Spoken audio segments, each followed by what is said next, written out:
Hello, and welcome to the second in a series of videos that will experimentally demonstrate quantum mechanics. Just a reminder that we strongly recommend watching these videos in order, and that the videos feature the QES-1 Lab Starter Kit from Qubitekk. You can learn more about this kit and other Qubitekk products at www.qubitekk.com. In this video, you will learn how to generate single photons and biphotons, the process of spontaneous parametric down conversion, what a polarization fiber optic beam splitter is, and about quantum states and superposition states. This is Qubitek's QES-1 source, and we're going to use it to generate single photons. Now, inside of this device is a small man-made crystal similar to this one here. If we pass blue laser light, which has a wavelength of 405 nanometers, through this crystal, most of the blue photons pass through without being absorbed or interacting with the crystal. However, occasionally a blue photon will be absorbed and will then get re-emitted as a pair of two infrared photons, each with a wavelength of 810 nanometers, or twice the blue photon. This process is called spontaneous parametric down conversion. Now, this process is a 1 in a million type of process, meaning that if we had 1 million blue photons enter the crystal, only one of them would actually get down converted or converted into the two infrared photons. So it's not going to produce a lot of converted light, but that's okay because that's exactly how we want to use it. In fact, spontaneous parametric down conversion is actually a good way to controllably produce a small number of photons. Now, the blue light going into the crystal is called the pump photon, and the infrared photons that come out are called the signal and idler photons. The signal and idler photons are created at essentially the same point inside the crystal and at the same time, so they're kind of like twins of one another. Together, we call the two photons a biphoton. So the QES-1 is obviously a lot bigger than this small crystal, and that's because there's focusing optics in it, there's a thermal controller, there's polarization controllers, lots of other components that are needed for various experiments. But at its heart is still the same man-made crystal and spontaneous parametric down conversion process. If I send in blue pump photons here, I'll get out infrared signal and idler photons out of here. Now, I have a blue laser off screen that is connected to this optical fiber, and I'm going to go ahead and plug this blue laser light and this fiber into the backside of the QES-1 to deliver the pump photons. So the blue laser light is bringing in billions and billions of pump photons to the QES-1, and then that's producing signal and idler photons, infrared signal and idler photons out the end.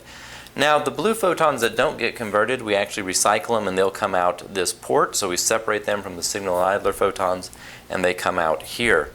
Now, obviously we can't see the infrared signal and idler photons. That's partly because they're infrared and our eyes can't see that wavelength, but it's also because there's only tens of thousands of them, which is really a very, very dim source. So we're going to need to use single photon counting modules to detect these photons and measure them. Now, if I connect a single fiber to the output of the QES-1, I'm going to capture both the signal and idler into this single fiber. Now, the QES-1 produces a type of spontaneous parametric down conversion that's called type 2. And really all that means is that the signal and idler photons have different polarization. Now, we've been talking about light as a particle, but it also has wave-like features, and polarization is an example of that. If you imagine light as a wave that's oscillating back and forth, it could be oscillating in the up and down direction. We would call that vertically polarized. Or it could be oscillating in the side-to-side direction, which we would call horizontally polarized. So for the QES-1, the signal and idler photons have different polarization, which means one's vertical and one is horizontal. From here out, we're going to use an H to represent a horizontally polarized photon, and we're going to use a V to represent a vertically polarized photon. For most of the experiments, we actually want to separate these two photons, and because they have different polarizations, it turns out it ends up being a pretty easy thing to do. Instead of using a single fiber to capture both of the signal and idler photons, we're going to use a fiber optic polarization beam splitter. So now I've connected a fiber optic polarization beam splitter to the end of the QES1. So now my signal and idler photons are going into this fiber here, which delivers them both to the polarization beam splitter. So polarization beam splitters treat vertically and horizontally polarized photons differently. You can imagine that inside this black box there's an angled mirror. And if you're a horizontally polarized photon, you pass straight through that mirror and travel into this fiber. If you're a vertically polarized photon, you hit the mirror and reflect into this fiber. So after the beam splitter, all of the horizontally polarized photons are going to be in one fiber, all of the vertically polarized photons are going to be in another fiber. Now I've connected these two fibers each to single photon counting detectors. So this first detector is going to be measuring all of the H photons. This second detector is going to be measuring all of the V photons. And I've got their output connected to a counter so I can easily count up the singles rates and the coincidence rates between the two detectors. Okay, so let's go ahead and power up the detectors, and let's measure how many photons I'm seeing on detector 1 and how many I'm seeing on detector 2. So we can see that on detector 1 we're measuring about 100,000 counts, which are the H photons, and on detector 2 we're measuring about 70,000 counts, which are the V photons. So that makes sense because there should be an equal number of H and V photons if we're producing pairs. You can also see that we're measuring close to 3,000 coincidence counts, and that makes sense too. If we're producing pairs of H and V's and they're going to separate detectors, since those pairs are created at the same time, it makes sense that we would see some coincidence events occurring.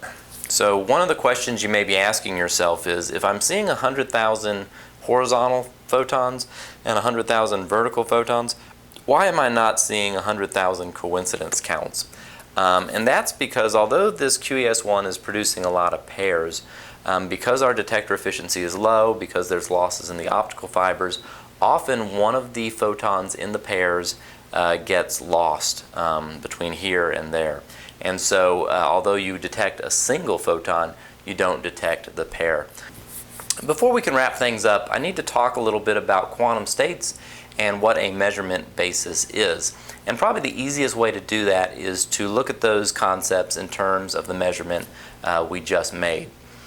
In this setup, I have defined some horizontal orientation, which we call H, and some vertical orientation, which we call V. And I have a setup here which lets me measure whether a photon is either V polarized or H polarized. So my measurement basis is H and V, and when I measure the photon, it's either an H state or a V state. Pretty simple, right? It gets a whole lot more complicated when we consider a photon coming into the polarization beam splitter that isn't H or V, but rather is kind of 45 degrees between the two. So if this is H and this is V, this photon might be polarized at a 45 degree angle. Turns out I could have actually created photons like that. If I had rotated this fiber relative to the QES1, I could have created all of my signal and idler photons at a 45 degree. So it's a very real possibility. What happens when a 45 degree polarized photon encounters this polarization beam splitter?